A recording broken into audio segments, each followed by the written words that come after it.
And we are back at the OPP, the Oquendo Perspective Podcast. First and foremost, I want to thank Jesus Christ, my Lord and Savior, for this opportunity. All honor, power, and glory belongs to Him. Without Him, none of this would be possible. With that being said, mi gente, que lo que hay, my people, what it is. In today's episode, we will be discussing my spiritual journey.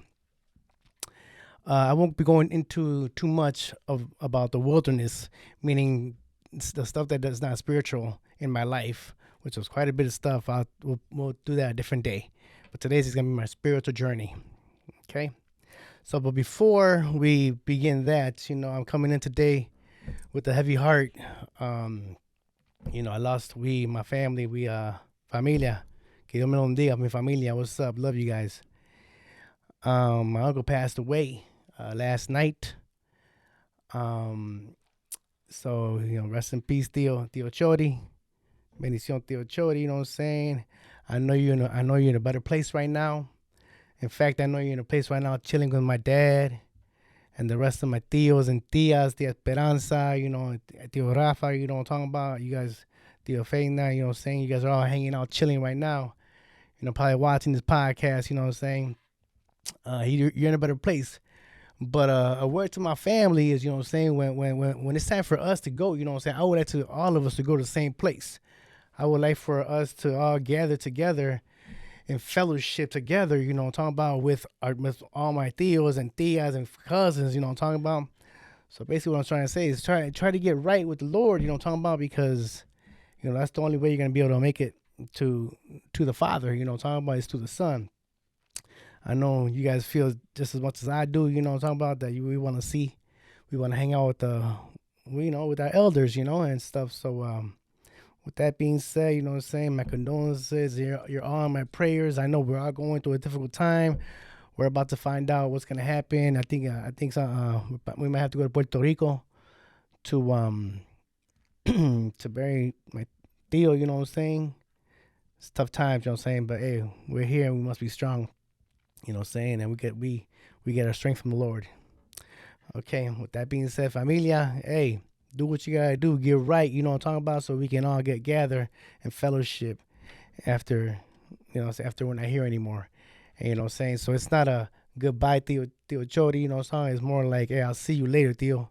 Just not yet. Just not yet. But I will see you later. I will see you, my dad and my uncles, and all my loves and grandparents, whatever. We're all going to hang out on both sides of my family, I'm talking about my mom's side and my dad's side. I would like to see everybody to get right, talking about, so we can, do it right when it's at the right time, when the time comes. We can do it right. With that being said, so like I said, in this episode, we're going to talk about my spiritual journey. So I'm going to start off, with a Bible, a couple Bible verses, and it's called the Parable of the Prodigal Son, and you can find it at Luke chapter 15, from verse 11 to about 32. If you don't know the story, I'm gonna go ahead and give you a recap real quick about it. So here we go. There was a man. He had two sons. The younger one of the sons, he was more of like a wild one, I'm saying? The older one was, usually the old ones, the parents are on them, so they're pretty much good kids. But it's always, for some reason, it's always that second one that just gets away with all the craziness. So the second son went up to the dad and said, hey, Dad, you know what I'm saying? Can you give me my portion of the property? Can you divvy it up and give me my portion? You know what I'm talking about? So the dad went and said, okay, I got you. So he went ahead and divvied it up, boom, boom, boom, boom. A couple days later, the son comes up to the dad. He's like, Dad, I'm up, baby. I'm up. I'm talking about, hey, I can't stay in the roof no more. I got to go. You know what I'm saying? So he took all his money. So he had quite a bit of money. They had money. So he, and he went to a city far away. So let's just put it in perspective. Let's just say he went to Vegas or Dubai or something like that. And he got over there And you know what I'm saying, he had all his money, so he was sitting there partying, you know, talking about women, drinking, smoking, who knows what he was doing. Probably had an entourage, you know what I'm talking about, just getting down and dirty, partying all day and all night. Um so, you know, he was a wild one, doing his thing, you know what I'm saying, living life like he thought, you know, he wanted to live. Well, well, while this was going on, he squandered his money. You know, he was wasting money but not bringing nothing in. So, and he probably had an entourage because, like you know, when you have money, people sometimes they'll leech on to you. You know, so he's sitting there buying everybody drinks and women and whatever they were doing, but his money ran out. Okay, so when that happened, a famine hit the land where he was at. So now he's sitting here without no money and no food and starving. So he went and asked a local citizen for a job. And the local citizen said, yeah, yeah, yeah, yeah, I'll hook you up with a job, you know what I'm saying? Go out there and feed my pigs, you know? So the son's like, you know what, hey, I gotta do. So he was out there feeding the pigs, but there was no food. But he saw the amount of food that the pigs were eating that he wanted to eat some of that food that the pigs had. Because he was so hungry. All of a sudden he came to his senses and thought, oh man, in my household, my dad's servants, they all have extra bread, extra food. You know what I'll do? I'm going to go back to my dad's house and I'm going to fall to my knees and I'm going to tell him, Father, I have sinned against you and against, no, I have sinned against heaven and against you and don't deserve to be called your son anymore. So I'll do that and, you know, say hopefully, and then I'll ask my dad for a job to, you know, to make me like one of his servants. So he said, okay, okay. So he got up and he started walking. Boom, he started walking back to his crib, you know. All of a sudden, from a distance, his dad sees him like, whoa, who's that over there? What? He saw, he noticed, oh, that's my son. So the dad was overjoyed. He hadn't seen his son in some time now. So the dad ran. Whoa, ran. And he saw his son and he grabbed him and hugged him and kissed him. And it was like, oh, Dad, you know what I'm saying? My son, I love you. He was kissing him, whatever. At that specific time, the son dropped to his knees and told Dad, I have sinned against, you know, heaven and against you, and I do not deserve to be called your son. So can you hire me as one of your hired servants and give me a job and I'll work for you? The dad looked at his son like, what? He turned around and he asked one of his workers, hey, bring my son the best robe, bring him a ring, and bring him some sandals, the best sandals that we have, you know. Clean them up. In fact, get a fatted cow. We're about to celebrate. We're gonna celebrate. You know, I'm talking about that. My son's back. You know, my son, and the reason why we're celebrating is my son was dead, but now he is alive. My son was lost, but now he's found. That's the story of the prodigal son. So my story is somewhat like a modern day prodigal son story. So in my story, in my journey, spiritual journey, you know, when I was born, I didn't know Christ. I wasn't a Christian. You know, I didn't know nothing about the Lord. I didn't know He existed. You know, I was a baby. How was I supposed to know? You know, but hey, it was tough times back then. You know what I'm saying? Hey, it was tough. You know, talking about not knowing the Lord and having His guidance. You know, I had to pretty much, you know what I'm saying, depend on my parents to help me out, you know. And hey, being out here on the streets, you know what I'm saying, as soon as you're born, you know, talking about, hey, there was a lot of things I had to do. You know, for example, you know, I had to, you know, learn how to crawl. You know, it was hard out here on the streets. I had to learn how to, you know, my teeth had to grow out. I had to learn how to eat. I had to learn how to walk. All that. It was difficult. I was going through it. We were out there. It was hard times, you know what I'm talking about? Just growing up. But around 2 years old, my grandma and my mom took me to church. So that's the first time I was introduced to the Father, So I don't remember much about that time. So I'm gonna briefly go past it real quick, because I went to church, but around 3 years old, I almost didn't make it past three. At 3 years old, actually, I was actually coming home from church. So me and my older brother, we were coming home from church. He was 6, I was 3. So we're getting dropped off by the church van. So then my older brother gets out and starts booking. He's gone. Well, I'm a firm believer in that, and act now, ask questions later. So what I do, I ran too. I ran across the street. He made it across the street. I didn't. I got hit by a car. So I guess he won and I lost. So sometimes you win and sometimes you lose. So when that happened to me, we were for sure what was going to happen with me. If I was going to be able to walk again, if I was going to be able to live a normal life, what I'm talking about? But through the grace of the Father, through his mercy and his love, I'm talking about, everything ended up, being cool, and, saying I was okay. So about 4 years old, I was about to turning 4 years old. About 4 years old, we ended up moving on. Ended up moving to Puerto Rico, in Ponce, Puerto Rico. That's where my family's from. Familia, que Dios te bendiga. I love you guys. We went out to Ponce, Puerto Rico, and we're sitting there.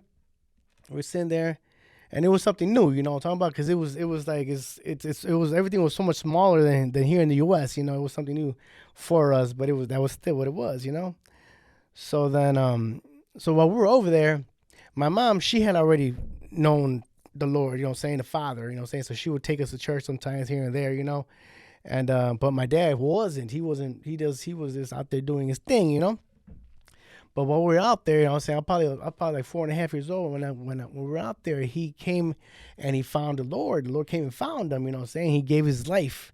He gave his life to the Lord.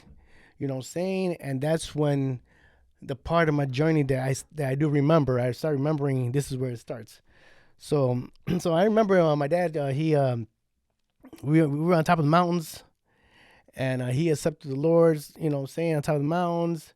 And then we joined his church, and the church was in El Tuque, That's where the church was at, close to in Ponce, in El Tuque. So my dad, he accepted the Lord, so he started taking us to the church, So one of my first memories of me at church was that we were sitting there, it was my first couple of times at church, so I really didn't know what was going on, what I'm talking about. So then this guy was standing right next to us, and he started like shaking, started shaking like and dancing, and I was like, I kind of chuckled like, what's going on with this dude, I kind of giggled, and I looked down and I see his son's looking at me, and he's mad at me because I'm sitting there laughing at his dad, So then I looked at the kid. I'm like, hey, even at 3 years old, it was going down already. At 4 years old, it was going down. I remember thinking, hey, let me know what you want to do. So, I'm over here acting like that. All of a sudden, in Puerto Rico, there's a thing called a cocotazo. It's called the knuckler. You take your knuckle like this, fa, and you strike on the head, bow. So I'm sitting there laughing and looking at this kid. All of a sudden, I felt the hit. Bam! Oh crap! What is this? I didn't even know why. I had gotten hit. But hey, all that laughing and all that fooling around disappeared quickly. So then finally we come home, and my mom and my dad explained to me what had happened. That the Holy Spirit came. And he had touched them, and he was dancing in the spirit, So it was something spiritual. It's something that I can't tell you. I can't explain to you what it is. You have to experience it for yourself, okay? So then I said, okay, I realized, okay, I was wrong, so we kept going to church. I would say about a couple months later, all of a sudden, boom, the Holy Spirit touched me. And now I'm sitting there dancing in the Lord, what I'm talking about? And now I understood, like I said, I can't explain to you. You have to experience it yourself. It's just a sense of freedom, peace. It's all within. It was all from inside, you know. So and that church that we went to, you know, in El Duque, we had it was a powerful place. The Lord's presence was there powerfully, you know. I remember a couple things that I do remember is I remember my old pastor, Eliel Cabal. Eliel, I just saw a video of you. You're still out there in Puerto Rico doing your thing. Hey, God bless you. Keep doing what you're doing. Dios te bendiga. So, man, he was about 5'3", a little dude, you know what I'm talking about? But he was powerful in the Lord, you know what I'm saying? The Lord, it was powerful in the Lord. So I remember one time that I saw a demon possession, you know what I'm talking about? And I saw this regular dude sitting there tossing grown men. You know, they were trying to hold him down so he could like pray for him. And he was just tossing these people like they were toys, just tossing them, you know. And then the next person had to come on and try to hold this demon possessed man down, you know. So I remember that he got up and he was telling the pastor, yeah, because they were talking. He was telling the pastor, hey, you ain't got no power over me. You know what I'm saying? Yeah, you don't got no power on me. You can't drive me out. This is my body. I do what I want. I do what I please. And while this is going on, he's steady just throwing off men like they were candy. You know what I'm saying? Bam, throwing them down. Boom, boom. I said, I'm watching this. You know what I'm talking about? And then here comes my mom's. Close your eyes. I said, why, Moms? Why close your eyes for? She goes, because if you don't close your eyes and pray and meditate, that demon, when he leaves that body, is going to come into yours. I was like, please, Lord, don't allow that to happen to me. I don't want to be possessed. I don't want to be acting like this dude, you know. And like I said, the powerful man of the Lord, Eliel, you know what I'm saying, he came up and told the demon, what's your name? What is your name? In the name of Jesus Christ, in the blood of Jesus Christ, I'm asking your name. What is your name? And all of a sudden, now they started a dialogue. Him with the demon were talking, and what, you know, saying after like 10, 15 minutes, he prayed from, he cast that demon out. You know what I'm talking about? But hey, my whole life was like changed. I was like, whoa, don't know what was going on. You know what I'm saying? Well, a couple months later, my mom, she maybe a year later, my mom got bit. She got bit by a little tick. You know what I'm saying? And she had caught Lyme disease. You know, so she was really, really ill. I mean, she was ill. She was like in pain, constant pain. She had no rest. You know, she was in constant pain. And I remember one time my dad went to the mountains to pray in the mountains. You know, and then we were at home alone, and my mom, you know, she was deathly ill. You know what I'm talking about? So I remember that we ate some food. She went to sleep. We all ended up falling asleep. Well, this is my mom's story, not mine, so I have to tell it one day. But I'm just gonna give you guys a brief recap of the story. So she says that she passed away. She died, and that she went to heaven. She went to heaven, and she saw the pearly gates, and she saw this. You know, it was like a perfect world, you know what I'm saying? Everything was perfect, streets of gold, you know what I'm saying? Gardens, beautiful gardens, everything was perfect, you know what I'm saying? It was peace. All you felt was peace and happiness, and there was no pain. And all of a sudden she looked up and she saw the Lord. But what she really saw was a really bright light. It was like the sun. So she saw the body but she couldn't really see the face. She saw like it was like the sun, really bright light, you know. And you know, the Lord said, he goes, I know you're in peace, but this is not your time yet. It's not your time. You gotta go back. I still got work for you to do. You know, so but my mom was like, no, Lord, I want to stay here. There's no pain. There's no pain. I'm peaceful. You know, hey, you know, my mom's probably around here somewhere. She wants to go find her mom and her family, you know. But then while this is going on, so I woke up. I don't remember the story too much, but I woke up and I went to go check on my mom. So then I'm in my mom's, you know, saying on her bed, you know, saying, and I'm shaking her, Mom, get up, but she's not moving, she's not breathing, there's no reaction of what I'm doing. So I start bawling like, oh man, what's going on? You know what I'm saying? So I'm like kneeling down on top of her stomach, just like with my head down like this. And she says that that the Lord said, hey, you got to go back because you're not done. But she was like, no, Lord, I want to stay. You know what I'm talking about? But the Lord, I guess, put me there. So when she went back to her body and she wanted to go back up, she was like, just was telling the Lord, I want to stay over here. I want to go back. But she felt my head, my curly hair. And she says, oh, and all of a sudden everything came back. Oh, my children. I can't leave my children alone, you know what I'm saying? So my mom ended up coming back, boom, and then it was a miracle, the Lord did a miracle. She ended up, getting cured by the Father, But during all this time, you know what I'm saying, my dad, we were wasting a lot of money on saying the hospital, the hospital. So what happened was we kind of like ran out of money, talking about, and if you don't got no money in Puerto Rico, it's it's tough. It's tough to just start from nowhere, So my dad's like, you know what, let's just go back. Let's go back to Chicago, from where we came from. And to me, at this time I was probably 7 turning 8.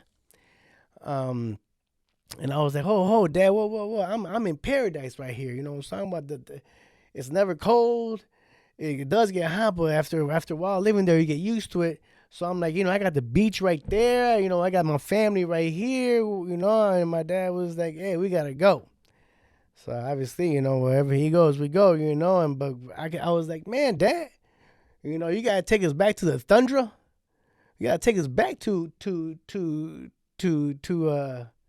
Antarctica, what I'm talking about? It's freezing. Why can't we go to somewhere like Florida or somewhere cool, But no, because that's where my family was. We were based out of Chicago. So boom, we went back to Chicago, and the journey kept going. And so I'm saying, and like I said, I was still the spirit was still touching me. I was still dancing in the spirit, and this went on for a couple of years, and then it got tough after a while, because it's tough being a pastor's son, or daughter, because you're most of your time you're in church, and as a kid you have to go wherever your parents go.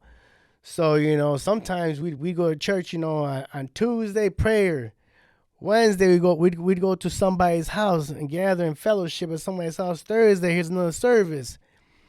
Friday sometimes they had this service called a vigilia. It's pretty much an overnight service, what I'm talking about. It's pretty much you're gonna stay there you're gonna try to stay there all night long, overnight.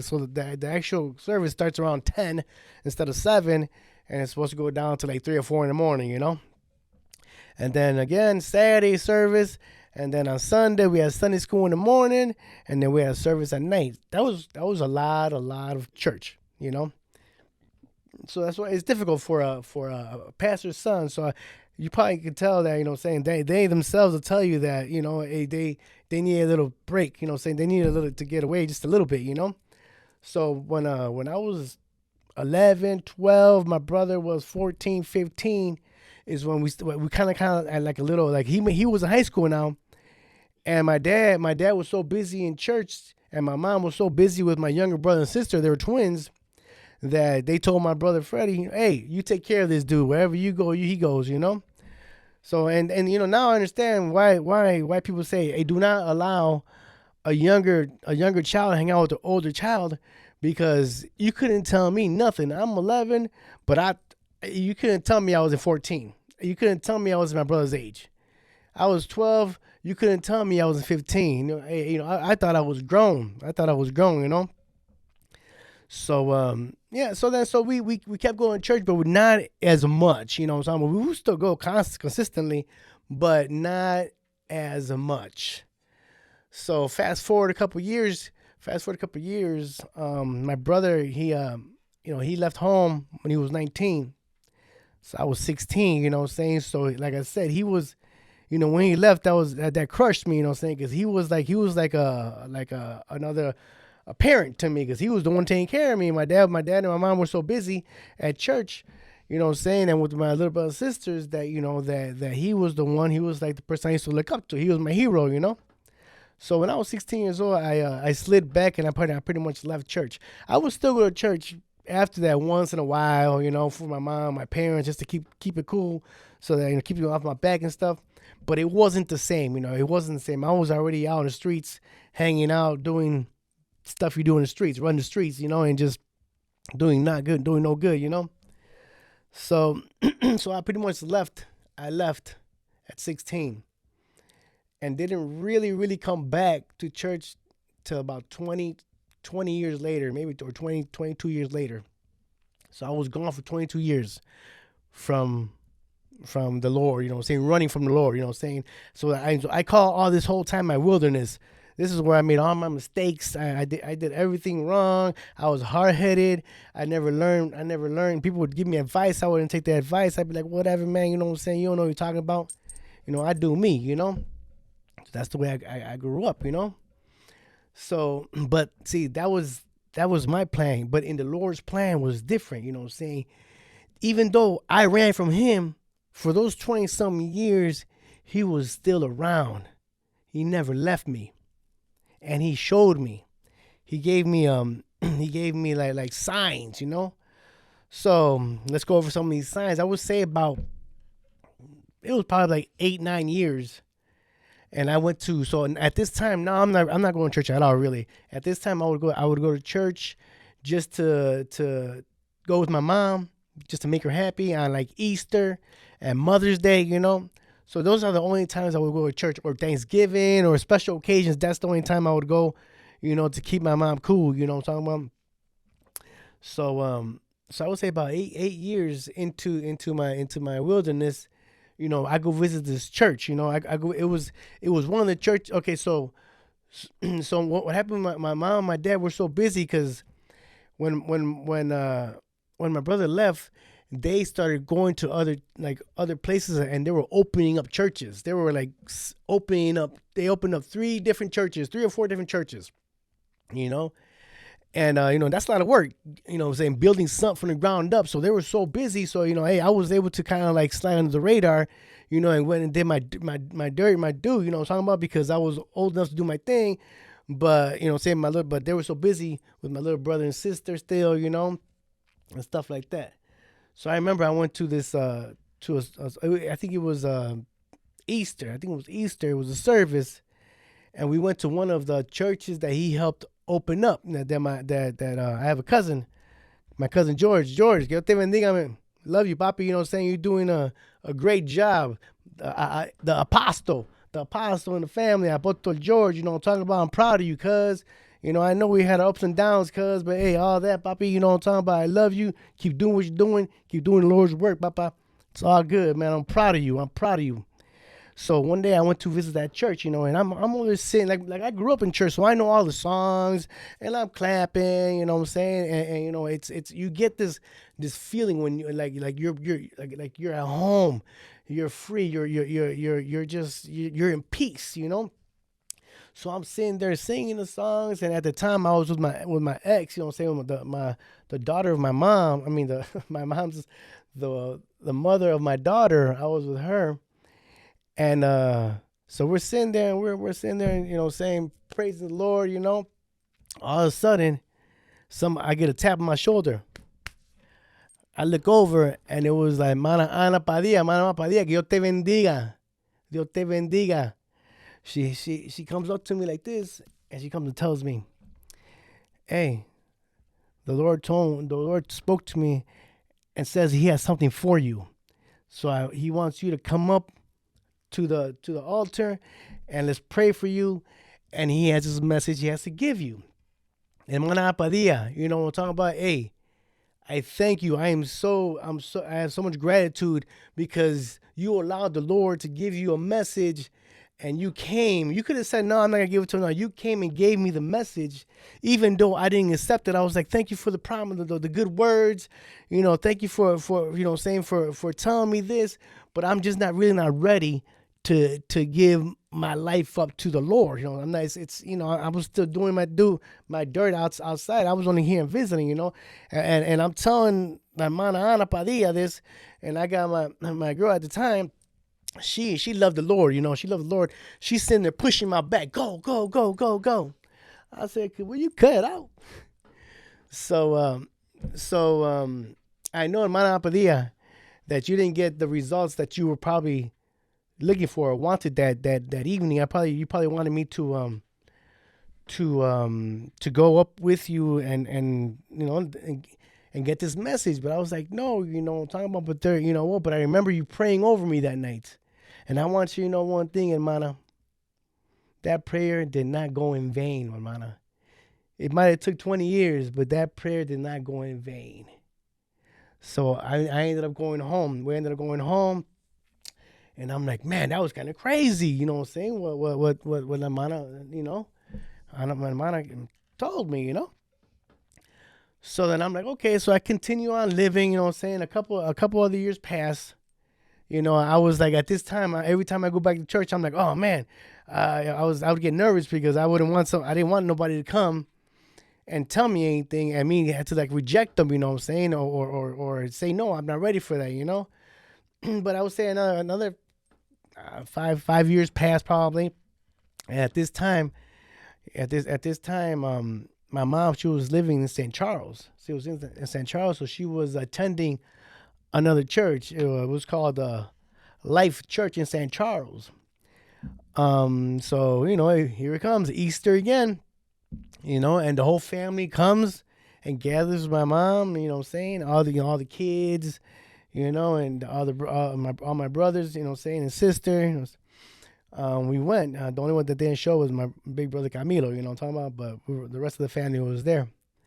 So while I was there, I'm sitting there now. Now my mom had got remarried to an American guy, his name was Paul, saying, cool man, hey, Paul, I know, rest in peace, man. I know you're up there doing your thing. So we went to this church, and mind you, this is the first time I've gone to this church. I don't know nobody, and nobody knows me. They know my mom, but they don't know me. They know Paul, they don't know me, they don't know the rest of my mom's kids and their grandchildren. They don't know us, so we're sitting in this long bench. I mean, it probably fit like a good 20, 30 people on this bench, And I'm over here thinking, man, I hope, nobody comes in, and surprises me, But all of a sudden, I saw this woman. She started walking. She was in front, and she walks back, and then she stops right at the bench where I was at. And she looks over, and she looks at me. I'm like, oh, no. I'm like, oh, no. I close my eyes, and, I pretend like I didn't see her, So then she started saying, excuse me, and like coming into in the bench, and everybody's moving out of the way, So I'm like, oh, maybe she's gonna come past me. She's gotta go do something. So when she came up to me, all I did, I stepped back, like, okay, go ahead, keep going and keep doing what you're doing, Nope. She stopped right there, and she looked at me, and she goes to me, hey, the Father has gave me a message that he wants to give to you. So come with me to the front and receive this message that he has for you. I said, oh, thank you so much, man, for those kind words. Thank you for coming, And again, thank you. I don't have your name. So I'm sorry. I don't have your name. Like I said, it was the first time and the last time that I went there. But God bless you, and you as well, hey, I'm eternally grateful that you allowed the Lord to speak to you, and you could have been like, no, I'm not going to go deliver this message, but you did. And even though you didn't get the outcome that you wanted to, probably you want me to go up there and receive this message, but I was like, nah, I'm not ready to come back. I'm not ready for this right now. Hey, I'm still doing my thing out here in streets and stuff. Going through the wilderness. Bam. So I didn't go, and then boom. I went on and kept living. I would say about another 5 years later, like I said, I ran from him, but he never left my side. So I would say another 5 years later, now my stepdad, he had came down with dementia and got sick, and so he needed to live somewhere like assisted living and a home where he needed a nurse around him at all times. So my mom ended up moving back, staying with me. I said, "Hey, mom, just move back with me. I got some space. Just move with me." So then she moved back in with me. Awesome. So she started going to a church right down the street, in Elgin. and then and the name of this church was New Vision. New Vision. So the first church that I went to, which was my cousin George's church, the name of that church was Prince of Peace. Okay, I forgot to tell you guys that. Prince of Peace in Elgin. Awesome, powerful place. So so now I go to now my mom's attending this new church. It's called New Vision. And I go, "Okay, mom, I'll go with you. I'll go with you to it was Mother's Day, hey, I don't want you to go by yourself. Saying I don't mind going with you." So I went, and we're sitting there, and then we're back to Spanish church, So I'm sitting. I know the words because I knew the songs. I grew up in the church, so I knew the stuff. So I'm sitting there. All of a sudden, I feel I'm like, nah. Well, it was the pastor of that church, Hermano Geraldo. Hermano Geraldo, God bless you.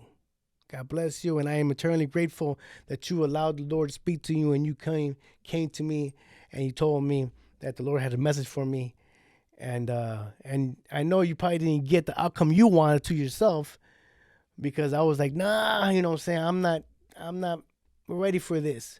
But see, the first 2 times it was women that came at me. The third time, it was a man. So, but he grabbed me like, and he was like trying to force me to go, And I'm like, "Hey, mom, tell this dude, what I'm saying, I should go up there on my own. Nobody can make me go up there, and if you don't say nothing, I'm gonna end up knocking this dude out, So, what I'm saying. So I'm like, "Oh, hey, man, it's okay. We'll pray on it, And I didn't go to the front, but I like I said, I'm eternally grateful that you came. And you told me that the Lord had a message for me. I didn't act on it that day either. You probably didn't get the outcome you wanted to. You know what I'm talking about? You wanted me to go to the front and get this message. It didn't happen that day. But again, I remember, Hermano Geraldo, I remember you praying over me. And I want you to know. And also the lady from Life Church of St. Charles, I want you guys to know that I remember you guys praying over me, and I want you guys to know that prayer did not go in vain. It did not go in vain. It might have took. It's not in our time. It's in the Father's time. It might have took 20 years, but that prayer was answered. Okay. So now I didn't go to the front. I haven't received the message. I've been running from the Lord. Like I said, it's been maybe 18, 20 years now. You know what I'm saying? Maybe, whatever. My dad passed away. 2016, So, and he wanted to get buried in Puerto Rico, with his mom and some of his family, So, my dad passed away, it was a tough time. So I end up, me and my brother Freddie, we end up going to Puerto Rico, and we end up going visiting, going to stay in my uncle's house. My uncle. And then so we went to Puerto Rico, and it's been a while since I've been there. It was. I remember it being hot. It was hot. Here in the U.S. we got AC everywhere. Over there, not everybody has AC, because, it's hot during the day, but it cools off at night. And if you're used to that weather, you're cool with it. But for me, that was still kind of hot. So I remember that first night we went to go visit my tío Carmelo, my tía Lucy, tío Carmelo, tía Lucy. Dios te bendiga, bendición. I love you guys. We stayed with them, and they made some awesome food, man. When I got back to Puerto Rico, it was like I was home again. You know what I'm saying? Everything felt, man. It was like I was back home. I was home, And the food, I remember the food is so much better out there. I don't know what's going on. It was just, oh my God, it was awesome. It was awesome. The only thing it was hot.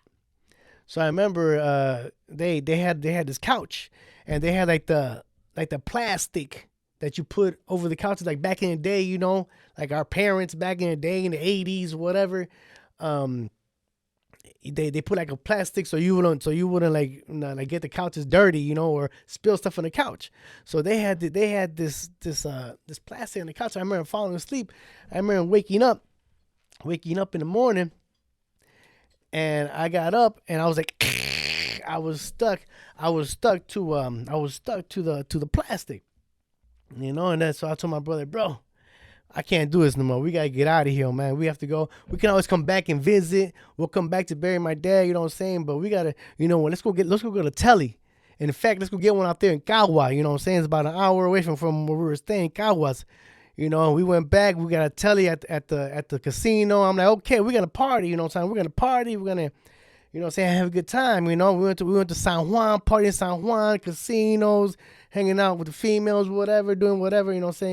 My brother, my brother, he was more like the guy watching out for me, my designated driver. I'm the partier, he's the good one. I'm the one that's trying to corrupt everybody at all times. Well, this is just the way I am. I'm not really trying to corrupt you. It's just, hey, I'm getting it in. So if you want to hang out with me, you better get it in with me. So so one of the days I was out there, my uncle tells us, hey, you know what? We're going to the beach tomorrow. I said, okay, let's go to the beach. Heck yeah, I'm in Puerto Rico. There's gonna be some females on the beach. I'm gonna go up there and say I'm gonna rack up. I'm gonna get me all these chicks. I'm gonna get a whole bunch of chicks. That's what's going on in my head. So we get over there, and a lot of family was there. My cousins and stuff were there. And we were sitting there playing dominoes, drinking on the beach, whatever, whatnot, All of a sudden, my uncle tells me and my brother, hey, you know what? I want to get in the water. Real quick, a backstory. My uncle, prior to me even being born, I think, he was living in Chicago, and he had got a flat tire on the highway. All of a sudden, a truck came and he had an accident. The truck ran over his leg. So now my uncle is missing the leg. So he's pretty much, but he has a prosthetic, but he doesn't want to take the prosthetic into the water. So me and my brother's like, nah, don't worry about that, deal. We'll carry you in there. So we carried him in there. And while we were in there, I started talking to my uncle, telling him, hey man, Theo, I'm heavy hearted, because my dad had just passed. He had called all his children, and they were all able to say goodbye, and I wasn't able to say goodbye. I was like, what I'm saying? And my uncle goes to me, hey, cut it out. I'm your dad now. This is how we do in our family. Saying if one of us goes, we step in. So I became my Theo Gamelo's 12th son, like the 12 tribes, Theo. Que te bendiga, Theo. I love you. Bendición. All right, so he told me this, and he gave me some good, encouraging words, words I need to hear. Awesome. Came back. A couple years passed. Now we're sitting at COVID. And we're all stuck inside, And also, I remember I had a dream. That I remember something that happened to me when I was a kid. So I was around 9 years old, and my grandma, my mom's mom, was living with us, and I remember that she would always carry this Bible. She on one arm, and her other arm, she couldn't move it. So she had breast cancer, and she got an operation, and something happened to the nerves, so she lost movement in her arms. So she was always in a sling, and with a big old Bible right here. So I go, Grandma, why are you always reading that Bible? And I asked her, are you not done reading it? Every time I see you, you're reading it. And she goes, oh, yeah, I've read it 3 times. I said, dang, Grandma, why you read it 3 times for? And she goes to me, because every time I read it, I understand it differently. I get deeper into the word. So I remember telling my grandma, you know what, Grandma, for you, Grandma, one day I'm going to read this Bible, and I'm going to read the whole thing just like you, Grandma. Here's COVID. Now I started reading. So I started reading the Bible. Now I'm like, you know what? Now I'm going to go ahead and keep my promise. I started reading the Bible. It's about 9 months past. I'm reading the Bible. Easter pops up. Boom. My younger brother Abraham, he's been going to church.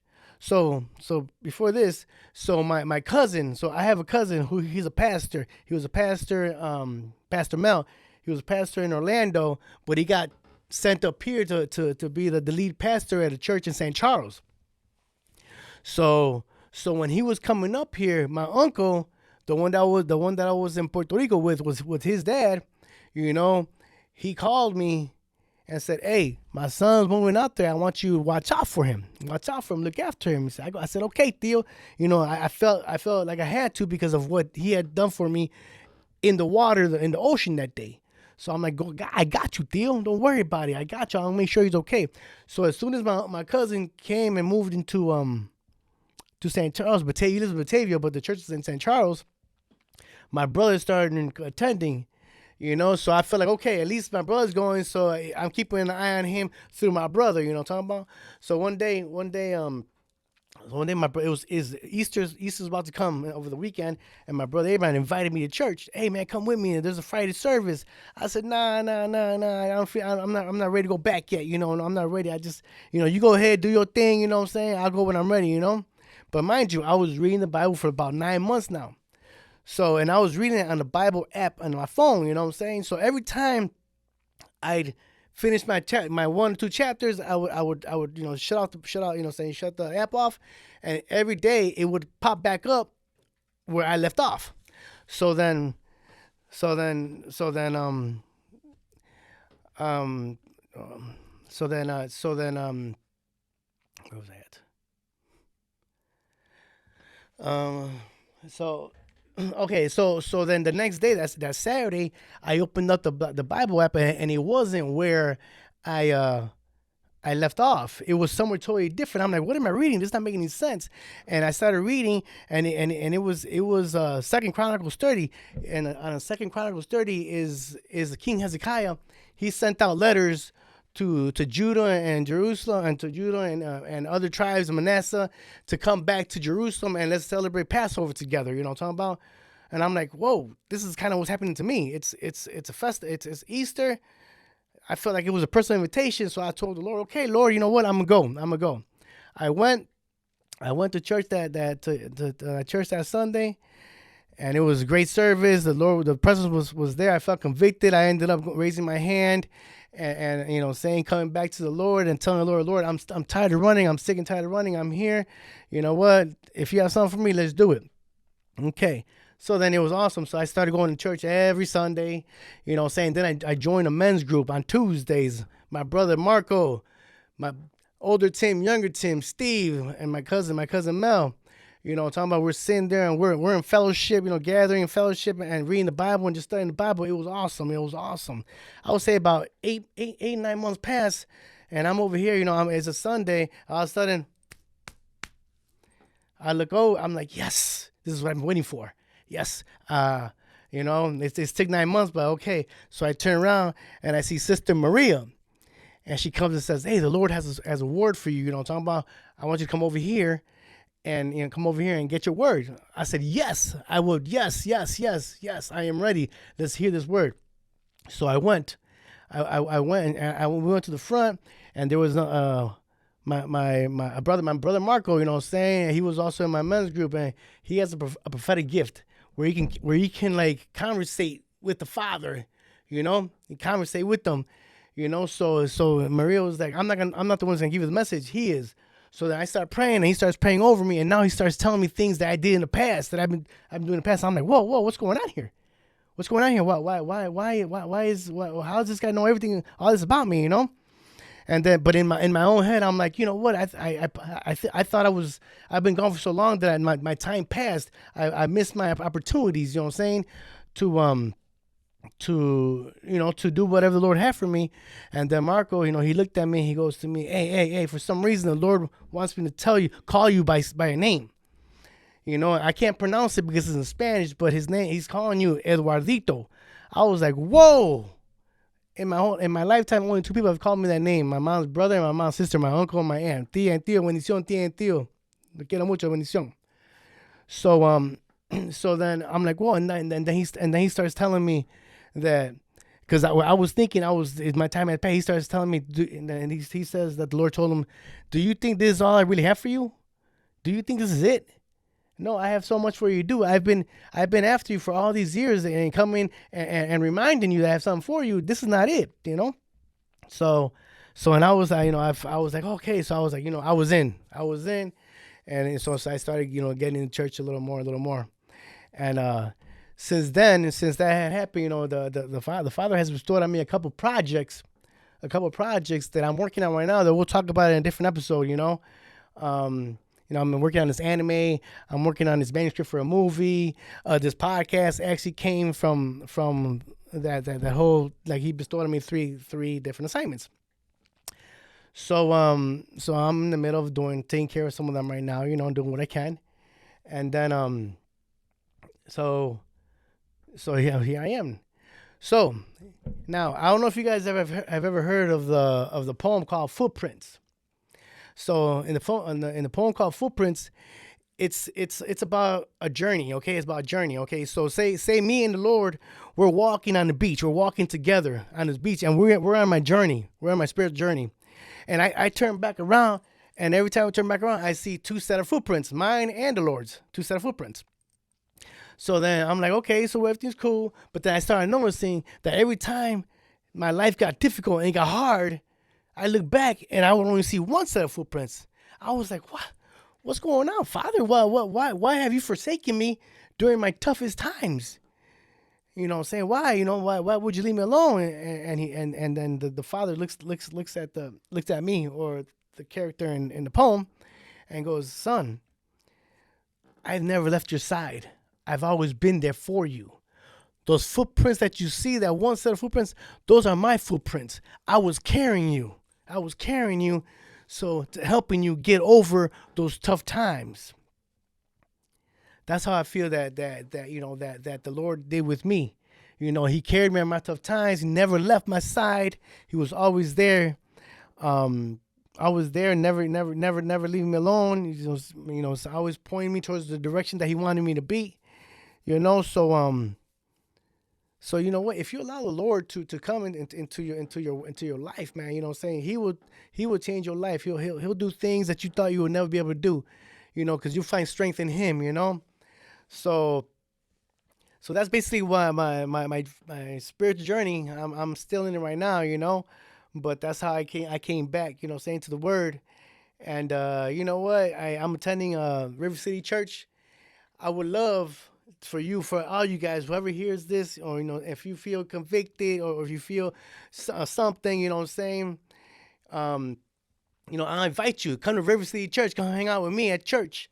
So I'm talking about, hey, we'll come as you are. The Lord wants you to come as you are. He'll make you into what He wants you to be. Come, and if you can't come to my church, don't worry about it. Go to any church around you, because what we're really looking for is the Word, His Word. His Word, His presence. He wants to be a part of our lives. So I would love for you to come to River City Church, but if you can't come there, just go somewhere and fellowship and gather with other fellow people that have the same beliefs and understandings that you have, and that you want. Saying He will give you peace. He'll give you rest in Him. He told us, hey, take refuge in me. So, come take refuge. He'll give you peace. He'll give you rest. He'll give you freedom. He'll give you what you need. So that's but going back to the prodigal son, the father, as soon as I said, hey, okay, let me get this message, he came and embraced me and gave me the message that I had ran for 20 years, and he gave it to me. And it was like, wow, I've heard this story before. And it was a story of the prodigal son.